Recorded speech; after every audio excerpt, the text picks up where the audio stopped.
Once a promising prospect for the Buffalo Sabres, what the hell has happened to Jack Quinn? We'll look back on his season, his contract situation, and next season. All coming up here in the Locked On Sabres podcast.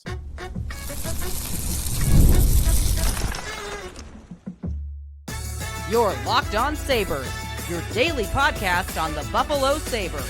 Part of the Locked On Podcast Network, your team every day. What is up, everybody, and welcome into this beautiful Monday here on the Locked On Sabres podcast. Thanks for making us your first listen every day. We are free and available wherever you get your podcasts. You can watch us on our YouTube channel. If you do, be sure to hit that like button, hit that subscribe button as well. And if you would like to become a part of our Locked On Sabres text club, if you want a question in on the podcast or a comment, or just a response, get in it on joinsubtext.com/LockedOnSabres. Today's episode is presented by FanDuel Sportsbook. Right now, new FanDuel customers can get $200 in bonus bets if your first $5 bet wins. Sneaky Joe DiBiase here on a Monday. We're going to talk a lot about Jack Quinn today. In our exit interview series, we go player by player, the whole story of last season, what's ahead. Today, Jack Quinn, who did not have a good year and was maybe the most disappointing Buffalo Sabre, right up there with Mattias Samuelsson. What happened? What foundations of his game are there to build on? What's the contract going to look like because he's an RFA? All of that ahead here on the Locked On Sabres podcast. As I previously mentioned, got our text club for you. You want a comment or a question, get in on it. And one texter today who wanted to talk a little bit about a athletic piece today from Matthew Fairburn on the Buffalo Sabres and on the story of Kevin Adams and Terry Pegula, the subject being about how Adams built so much trust with Terry Pegula to the point where he's going into year 6 as general manager. He is the 10th longest tenured GM in the league, and you might question whether his job is at risk at all. Why he has so much loyalty from Terry Pegula. A lot of in-depth talking about, with different sources and Adams himself speaking about their relationship and how it was built from all the way back when he was an assistant coach with the Buffalo Sabres, and plane rides where he talked with Terry Pegula and coffee, and just they built a relationship over the years. And it really hit home. Well, let me read the text first, and I'll give you my take on it. The text is Terry Pegula's ownership, Kevin Adams' rise, and the hamster wheel of Sabres record playoff drought. My favorite, Kevin acting like he was working while working for a king in the 17th century, and how unfair it is that he continues to have the job, even though he proves he knows he can't do the job. So my takeaway from this piece is that it just goes to show even further, this is not a normal owner-GM relationship. This relationship extends beyond and well before he was the general manager. So clearly, it's year 6 and he's still the GM after never making the playoffs. We've already entered into territory where this is not what a normal owner would do with a GM that maybe he didn't know. Most owners, I don't think, know their GM before they become the GM. Sometimes, right? And sometimes that guy works in your organization. It's not unique to the Sabres, but it is rare. I would say it's less likely. More likely is, you go through a hiring process and you hire somebody from out of town or from another organization that comes highly recommended, and you learn about the guy as he gets on the job, which means you could coldly fire the guy when you really need to. Here, we have a relationship. You can't treat Adams like any other GM when we discuss what's going to happen with his job security. I have no idea what his job security is. It's possible he could get 10 years without making the playoffs before Terry Pegula would fire him, because I just don't know how much that loyalty and that much relationship buys him. If he did not have it, we would know, I think, what would have already happened. But he gets this extra credit and this extra trust in Pegula because of their prior relationship. And clearly he impressed upon Pegula behind the scenes. So with that being said, it makes it tougher to try to guess at, well, what's going to happen with Adams and whether or not he'll remain the GM for 1 more year or 2 more years or 3 more years if they don't make the playoffs. But anyways, enough on that. I want to get to our main subject today, Jack Quinn. So in our exit interview series, we're going player by player, and next up is Quinn, who just completed his age 23 season, 15 goals, 24 assists, 39 points. Those were all career highs for him, just barely over his rookie season 2 years ago. Now, that's not me giving him a pat on the back for anything. Jack Quinn undoubtedly was one of the most disappointing players on the Buffalo Sabres roster this season. And there's a lot to get to about how that happened and how bad he really was. If you look back at Quinn's campaign, the big story, the big thing to remember about Quinn's campaign was that he did not beat a goaltender until the 25th game of the season. He had 1 goal, and it was into an empty net, 24 games in. Nothing else. And that is the story of his season. Now, if you go, hey, Joe, in the next 50 games, he had 15 goals. It's pretty good, or 14 goals, I should say. Pretty good. He got hot down the stretch. We talked about him a little bit at the end. The numbers didn't really match up with the goal totals, but I was so low on Quinn that my thought was, I'll take anything I could get. Him burying his chances, but not getting a lot of them, I'll take it. I'll take anything right now with Jack Quinn. So, some of the numbers on Jack Quinn.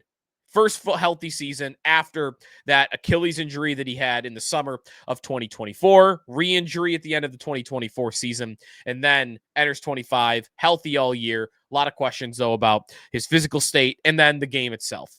So you just see the impact on the ice for the Buffalo Sabres. In 2022-23, when Jack Quinn was on the ice, the Sabres were outscored, but it was close, 48-46. Pretty close to 50-50.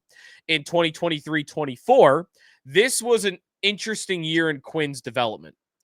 Had that injury. He's on the ice. They outscore their opponent 19-17. So a narrow margin, but a win. And by the way, all these numbers are at 5-on-5. Then this year drops back to outscored 45-38 when he's on the ice. Far worse than he had been in his first 2 seasons. What is weird to me about thinking that the injury that Jack Quinn sustained was the reason why he had such a poor year is the major injury that he had in the summer of 24, he bounced back from in 23-24. In a season where the Sabres couldn't score goals, by the way, Jack Quinn scored 1.46 goals per 60 minutes. Now, the better way to frame this for you so it's easier to understand. In 2023-24, at 5-on-5, I'm only doing even strength right now. Jack Quinn scored a goal for every 41 minutes of ice time that he received. Okay? A goal every 41 minutes he's on the ice. This past year, Jack Quinn scored a goal every 81 minutes that he was on the ice. It was almost twice as worse, his goal-scoring production per minute this past season versus the 23-24 season. And that year was after his Achilles injury. How did that happen?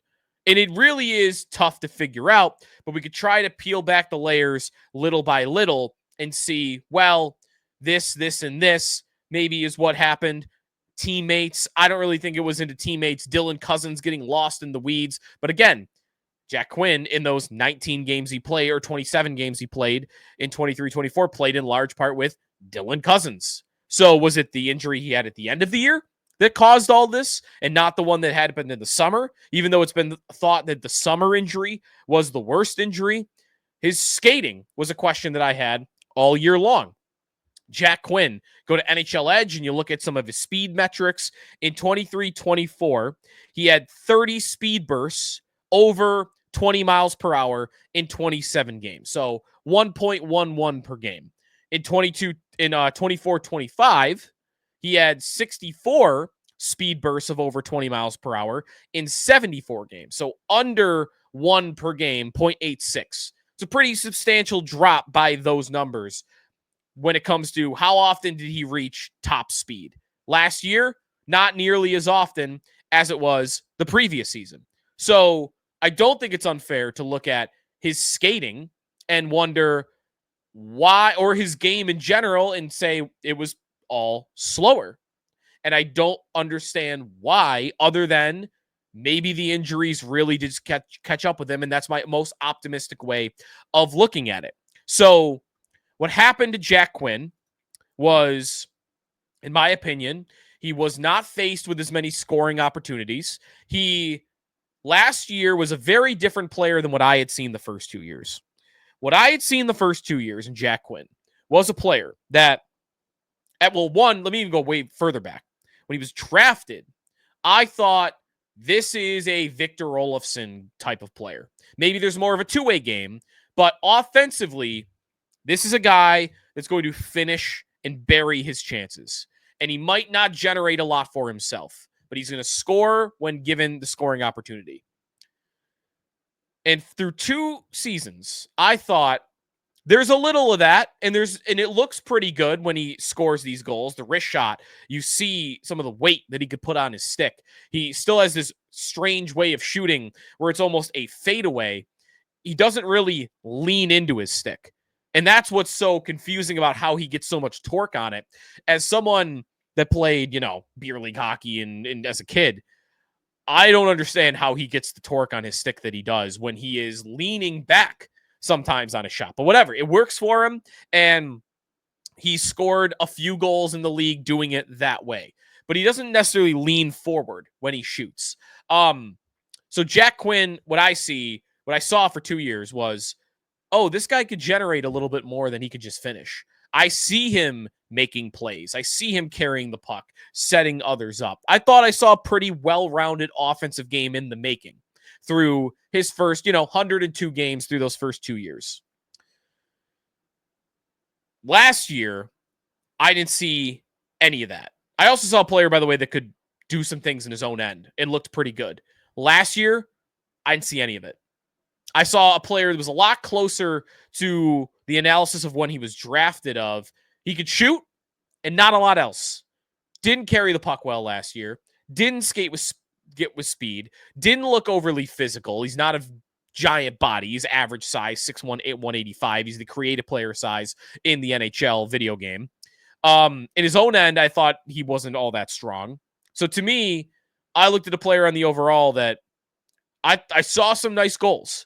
I actually went back, in preparation for the show and looked at every goal he scored in 2024-25. And I'll just read them off to you real quick and you'll get the theme of them. Because there's a lot of different types of goals, right? There's deflections in front of the net. There's cleaning up a loose puck in front, a rebound opportunity. Jack Quinn had one broad type of goal last year. This is how his goals went. Empty netter, power play wrister, contested wrister from the slot, one-timer from the low faceoff circle, 2-on-1 one-timer, 2-on-1 wrister, breakaway wrister, power play one-timer, wrister from the point. That one was deflected like 3 times. Don't even count that one. Wrister from the face-off circle, but he fanned on that one. I don't want to count that one either.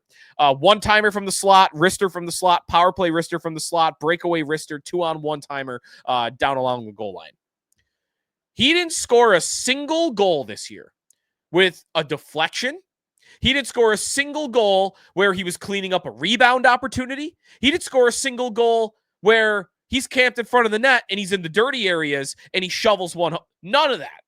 Nothing. It was all one type of goal. And that's fine. The type of goal he scored is the harder goal to score. It's you beat a goalie straight up. Didn't do it for 25 games, but almost every goal he scored after he finally broke through in game 25 against Toronto was, you just have an opportunity to beat the goalie one-on-one, and you did it. And with that, I do think there could still be a player in there. But I want to get more into all the things he's got to improve on. And if he does improve on them, what I see for Jack Quinn. Then we got to get to his contract, too. So all that coming up here on the Locked On Sabres podcast. Today's episode of the Locked On Sabres podcast is presented by FanDuel Sportsbook. It is heading to the championship round in both sports, both hockey and basketball. The NBA Finals. I love the NBA Finals, and this Stanley Cup final matchup is awesome as well.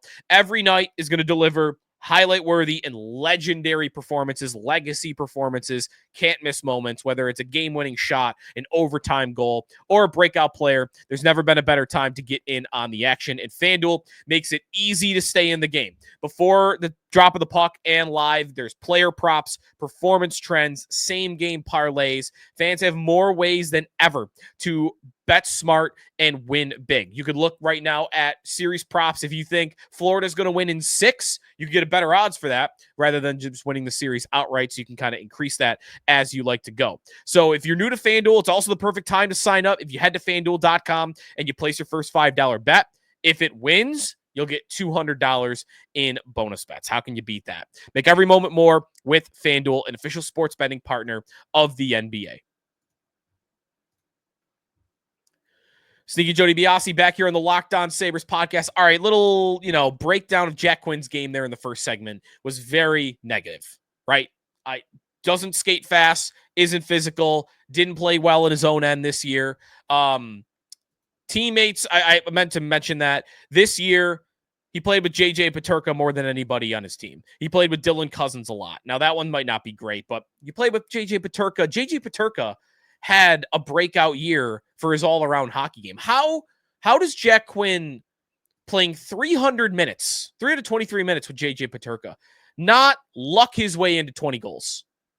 Your teammate is setting guys up on a nightly basis. How do you not back your way into 20 goals? Well, it didn't happen one way or another.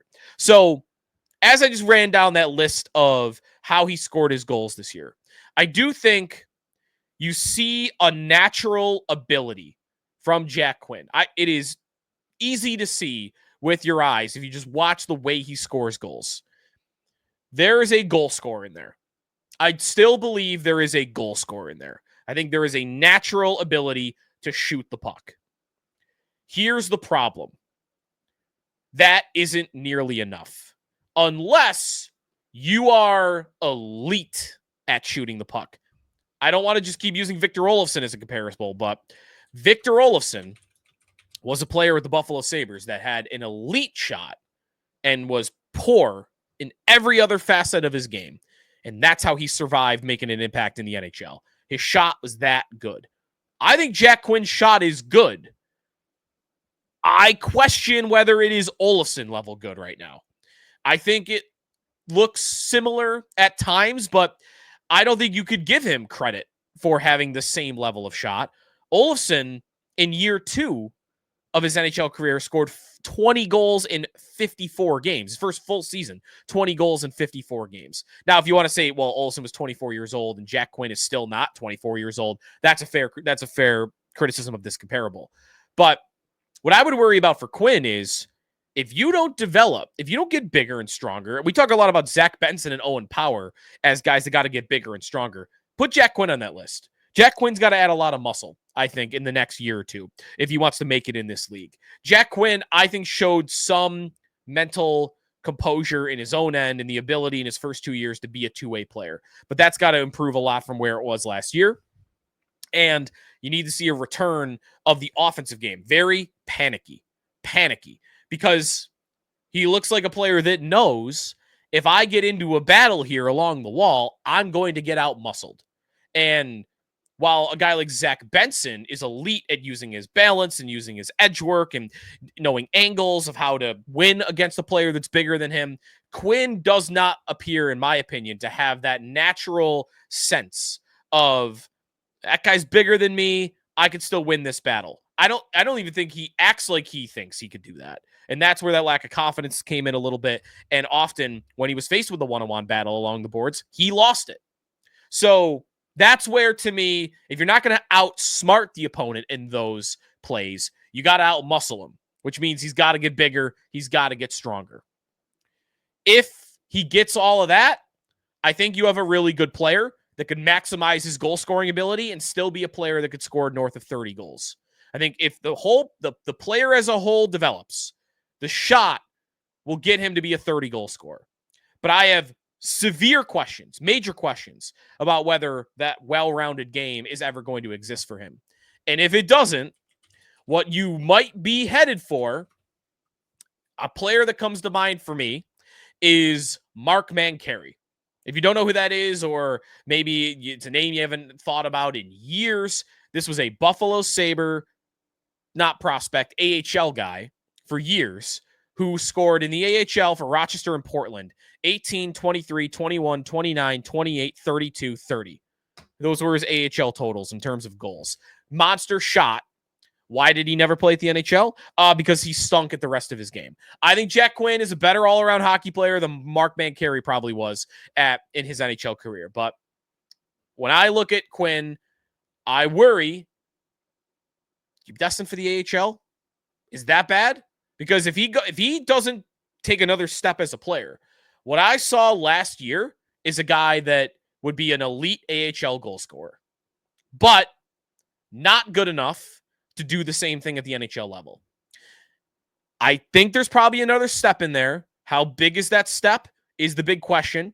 If there's no step, that's an AHL player from last year in Jack Quinn, in my opinion. So, Jack Quinn. Anything else that I need to get to in terms of, power play. So the last thing I wanted to get to about Jack Quinn is the upside he presents on the power play. I'm going to be focusing a lot this offseason about the Sabres improving their power play. And I do think Quinn's shooting ability presents somebody that has to drive their power play success, their improvement going forward. If Jack Quinn didn't get any better as a 5-on-5 player, but became the catalyst for the Sabres power play improvement, that's worth a spot on my roster. But he's got to do that. And last year, while there were some power play goals that looked pretty nice, on the overall, the numbers don't show that the Sabres were any better when Jack Quinn was on the ice for the power play. And how much he scored, goals per 60 minutes on the power play last year. He was better than Alex Tuch, Dylan Cousins, and Owen Power. And how many goals he scored per minute on the power play. He scored more than Tuch, Cousins, and Power. That was it, though. Dahlin, Peyton Krebs in a limited sample, J.J. Peterka, Zach Benson, who couldn't shoot the puck, Tage Thompson, and Jason Zucker. All players that scored more per minute on the power play than Jack Quinn did. So you want to be worthy of a roster spot because of your power play value. You better be one of the best couple guys on the team. And last year, he was not. He was closer to the middle. So what he's got to do on that area, I think that comes down to his shot being a little bit more consistent. And I'd like to see him become a player this might be a coaching thing more than it's his fault. If it's Seth Appert again next year, I'd like to see Quinn get utilized more in the high slot. I don't love him on the wing because that wrist shot is really more valuable to me than that one-time slap shot for him. So throw him in the high slot and you get some of those passes up there, and maybe he gets a little bit more in terms of rebound creation and opportunity. That's a spot I didn't see him play a lot last year that I would like to see him play. So a little bit more in the X's and O's there about Jack Quinn. But to me, you have a player that has a goal scoring ability, and I just don't know that the whole game is ever going to give him the opportunity to maximize that at the NHL level. Now, we also have a contract to figure out with Jack Quinn. He is an RFA. What will that look like? Get to that when we come back here in the Locked On Sabres podcast. Sneaky Joe DiBiase here on Locked On Sabres. We await the start of the Stanley Cup final between Edmonton and Florida, which will start on Wednesday night at 8 o'clock. We'll be talking about it here and there throughout the next couple of weeks here on Locked On Sabres. If you'd like to get more of a scoop on that, though, check out Locked On NHL Game Night. Every game, every night until that champion is crowned between Florida and Edmonton. Check them out on YouTube or wherever you listen to your podcast. So on Jack Quinn, the last thing to figure out about Jack Quinn is what will the contract look like for him. Now, when you look at his deal, what I expect is that you are going to see a qualifying offer for Jack Quinn, and then that is going to be it. So about $1 million for him this year on a 1-year deal, I think is all that you will probably get. I don't know that he'll sign that. I don't think he has much leverage, though, to sign anything more. So if he were to push for, all right, I know it hasn't gone well, but I'm worth more than the qualifying contract. If I'm Kevin Adams, I'm going to go, I don't think you are, but I'll hear you out. What do you think you're worth? And I think the most I can imagine seeing for Quinn is a $2 to $2.5 million deal. And I think that's got to be it. I can't imagine anything more than that. The qualifying offer, by the way, the exact number, it's not exactly $1 million, it's $874,000. So I think he gets that offer. And then I bet he wants a little bit more. And then we'll see how hard of a bargain the Sabres want to drive. I'd imagine that they will settle for a number a little bit higher, maybe $1.5 million if Quinn asks for $2 million and the qualifying offer is $800,000. I think you're looking at about $1.5 million. But obviously here, and this is not much to say, this is a bridge deal that is coming for Jack Quinn. There is no long-term extension coming in any world. There is no long-term extension coming. So that's what I'd be looking at. The other question that one texter asked that I will throw in here is there a team out there that would offer sheet Jack Quinn, thinking the Sabres are so down on him and playing the game of, well, look at all these other former Sabres that go elsewhere and thrive. Maybe Jack Quinn's the next one. I understand the question. I don't think you're going to see that. If you did see that, the way it would work out, if a team said, I think the Sabres are screwing this kid up, I want to get my hands on him, I want my coach to get my hands on him. If you offered between $1.5 and $2.3 million, the Sabres would get a third-round pick. And right now, as down as I am on Jack Quinn and as down as the Sabres probably are on Jack Quinn, you're not trading Jack Quinn for a third-round pick, right?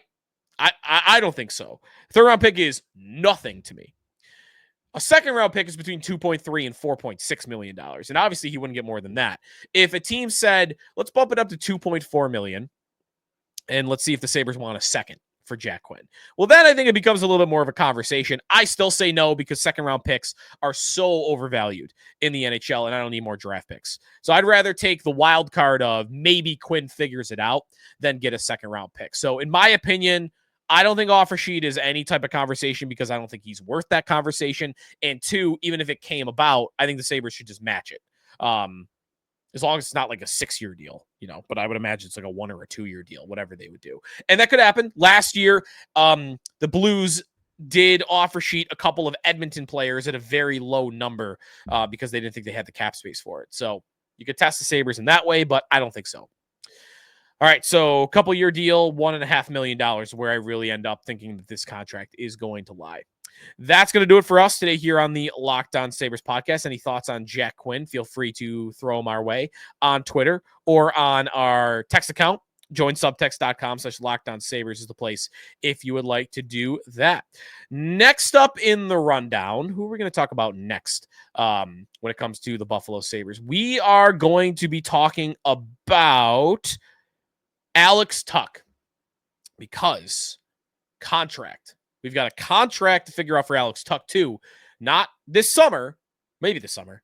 He's going in the final year of his deal, and he's eligible to sign on July 1st, and I want to get into how likely that is to happen and what that deal would look like if it is Tuch. So the next exit interview series is going to be on Alex Tuch, so come back for that, and then we'll round it out with Yuri Kulik and a couple of others, Josh Norris also, before we get out of time here in the offseason, which we have plenty of time, months to go. But we got free agency, we got the draft, we'll have other things that are coming your way, so we're going to get these in. That's going to do it for us. Thanks for listening here in the Locked On Sabres podcast, part of the Locked On Podcast Network, your team every day.